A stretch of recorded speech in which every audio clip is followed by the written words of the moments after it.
فتقول لك ايه اول حاجه يعني عايزه ايه؟ عايزه ابقى جميل. طيب ماشي، ايه تاني عايزاه؟ اتجوز طبعا ان شاء الله في الجنه برضه هيبقى معاكي زوج مطهر.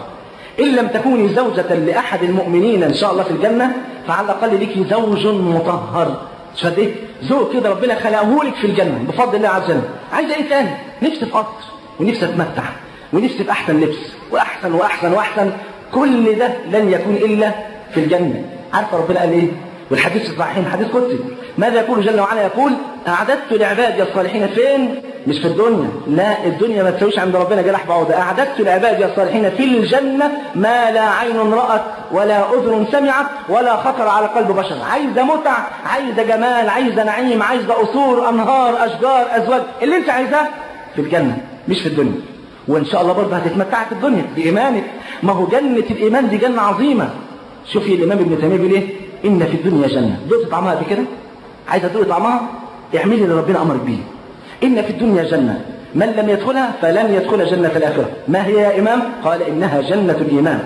شوف سبحان الله، شوف النعمه العظيمه، جنه ايه؟ الايمان. عايزه تدوقي بقى طعم الجنه دي، هتدوقيها وانت عايشه في الدنيا. حديث رواه مسلم، حبيبي بيقول ايه صلى الله عليه وسلم؟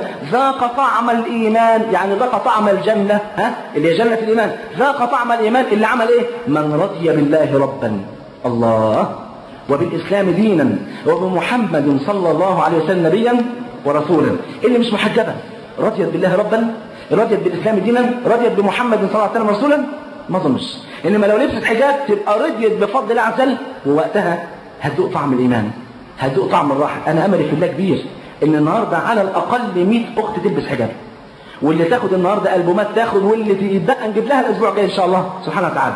شديت؟ فلو اتحجبتي نرجو لك الجنة إن شاء الله جل وعلا. هتتعبي شوية معلش، وتعاني شوية، والناس تتريق عليك، مش مشكلة، ما ده طريق الأنبياء. ده اتريقوا على النبي، ده ضربوا النبي، ده سبوا النبي صلى الله عليه وسلم، ورغم ذلك النبي تحمل كل دوت عشان انت تطلع مسلمة، وعشان احنا نطلع مسلمين. كل ده بفضل الله عز وجل. وهتنسي كل التعب اللي انت شفتيه ده مع أول غمسة في جنة الرحمن. حديث رواه مسلم عن أنس أن الحبيب صلى الله عليه وسلم قال: يؤتى بأنعم أهل الدنيا من أهل النار فيغمس غمسة واحدة في النار فيسأله الله عز وجل: عبدي هل رأيت نعيما قط؟ فيقول: لا والله يا رب ما رأيت نعيما قط. وفي المقابل بقى تيجي أنت يا محجبة بقى تعبت شوية، عانيت من الحر والتعب معلش، تعب لله.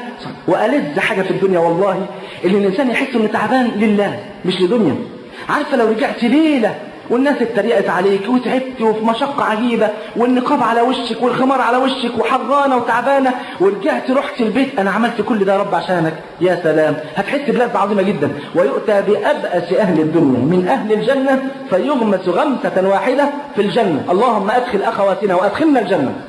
شده؟ فيغمس غمسة واحدة في الجنة. ثم يسأله الحق جل وعلا: عبدي هل رأيت بؤسا قط؟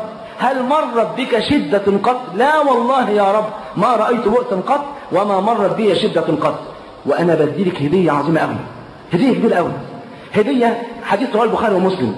سيدنا ابن عباس رضي الله عنهما بيقول لسيدنا عطاء، بيقول له: ألا أريك امرأة من أهل الجنة؟ يا سلام، تخيل نفسك مكان الست دي بقى لما سيدنا ابن عباس يقول عليك إن أنت من أهل الجنة. ألا أريك امرأة من أهل الجنة؟ قلت: أجل. قال: هذه المرأة السوداء. عملت إيه الست الطيبة دي ربنا يرضى عنها؟ قال: أتت النبي صلى الله عليه وسلم وقالت: يا رسول الله إني أسرع وإني أتكشف، يعني أنا عندي مرض الصرع، ربنا يشفي جميع مرضى المسلمين، فبترمي على الأرض لما بيجيني الصرع فجسمي بيتكشف. أنا مش زعلانة من الصرع، أنا زعلانة مش عايزة حد يشوف حتة من جسمي. فقال لها صلى الله عليه وسلم، ادها فرصة عظيمة أوي، قال لها: إن شئت دعوت الله عز وجل فشفاك.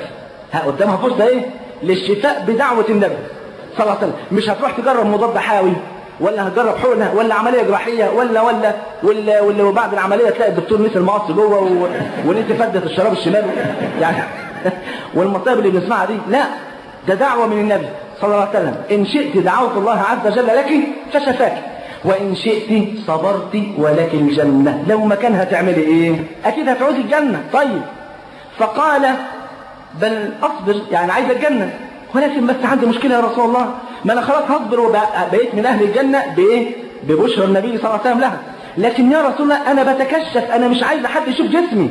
يا سلام.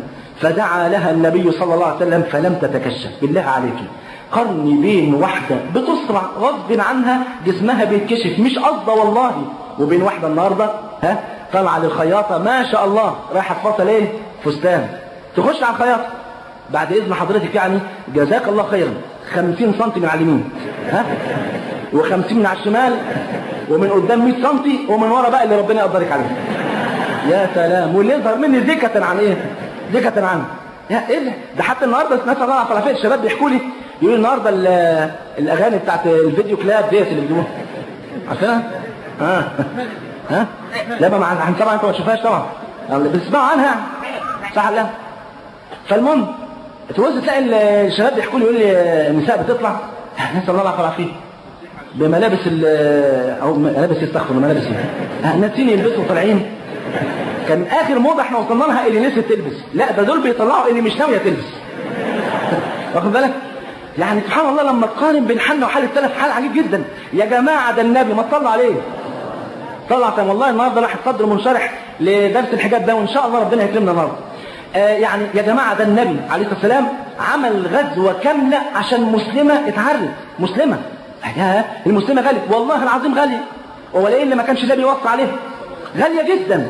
عمل غزوه كامله وطرد يهود بني قينقاع عشان مؤمنه اتعرت. ايه اللي حصل يا جماعه؟ اليهود كانوا تجار ذهب، يهود بني قينقاع تجار ذهب وليهم سوق.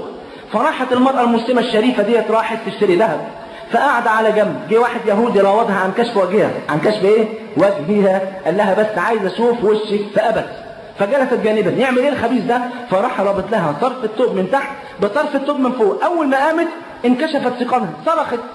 فكان في واحد مسلم من الصحابه واقف شاف المنظر لم يتحمل، رجاله يا جماعه شد ايه؟ فراح داخل على اليهودي عمل له ايه؟ ما قالوش اوعى تعمل كده تاني، لا دخل راح مخلص عليه على طول، راح قتله. راح اليهودي اجتمعوا على المسلم عملوا فيه ايه؟ قتلوه. راح النبي عليه الصلاه والسلام يعمل ايه؟ غزوه كامله، غزوه كامله ويطرد يهود بني قينقاع ويطلعهم من مدينه النبي عليه الصلاه والسلام. امال لو النبي شاف الحال اليومين دول دي كانت تبقى الحرب العالميه الثالثه. شوف سبحان الله، نسال الله العفو والعافيه. واحده تقول بقى بعد الكلام ده كله انت بتتكلم عن ايه؟ انت عايز تقنعني ان الحجاب فرض علينا؟ طب هات دليل.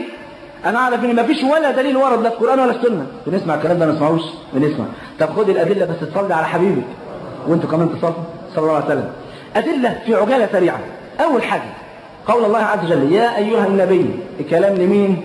ما تصلي عليه صلى الله عليه وسلم. يا ايها النبي قل لمن؟ لازواجك وبناتك. ولو سكت عند دي يبقى انتوا خلاص بره الموضوع مش مشكله. لا ونساء المؤمنين. انت منهم ولا لا؟ طبعا منهم. طب اسمع الكلام. يا ايها النبي كل ازواجك وبناتك ونساء المؤمنين يعملوا يا رب يدنين عليهن من جلابيبهن ذلك ادنى ان يعرفن فلا يؤذين. يا سلام، نعمه عظيمه قوي ان انت تيجي يوم القيامه مع زوجات النبي دي امهاتك اللي احنا درسنا لك هنا هو في المسجد المبارك ده 10 حلقات عن زوجات النبي صلى الله عليه وسلم هي امهات المؤمنين. تمام كده؟ يبقى ايه؟ هتكون يوم القيامه في الجنه لو لبست الحجاب ان شاء الله عز وجل مع مين؟ مع امهات المؤمنين ومع بنات سيد الاولين والاخرين صلى الله عليه وسلم. وقد قال صلى الله عليه وسلم المرء مع من احب. يبقى ذلك ادنى ان يعرفنا. يعني يعرفنا ايه؟ يعرفنا ان هم عندهم حياء، مسلمات تقيات نقيات عفيفات، يعرفنا بهذا. ولذلك في ايام النبي عليه السلام كانت المراه اللي تخرج متبرجه يعرفوا انها ايه؟ امه، ممكن يؤذوها. واللي لابسه حجاب لا دي حره، اوعى حد يقرب لها، ويتعرف انها مسلمه وعفيفه بايه؟ بالحجاب. الدليل الثاني قال جل وعلا واذا سالتموهن متاعا فاسالوهن من وراء ايه؟ حجاب. ايه الحكمه؟ ذلكم اطهر لقلوبكم وقلوبهن. قلوب من؟ قلوب الصحابه اصحاب القلوب الطاهره. وقلوب من؟ قلوب امهات المؤمنين اصحاب القلوب الطاهره. فربنا بيقول لا لما تعوز تسالهم عن حاجه او تطلبوا حاجه من وراء حجاب. ذلكم اطهر لقلوبكم وقلوبهن. امال احنا يبقى من باب اولى ان احنا مخاطبون بهذا، من باب اولى ان احنا ما توصلش منزلتنا لمنزله الصحابه ولا اخواتنا توصل لمنزله امهات المؤمنين. قال جل وعلا دليل ثالث ولا تبرجن تبرج الجاهليه الاولى. يا سلام، ده الايه دي عايزه وقفه بقى.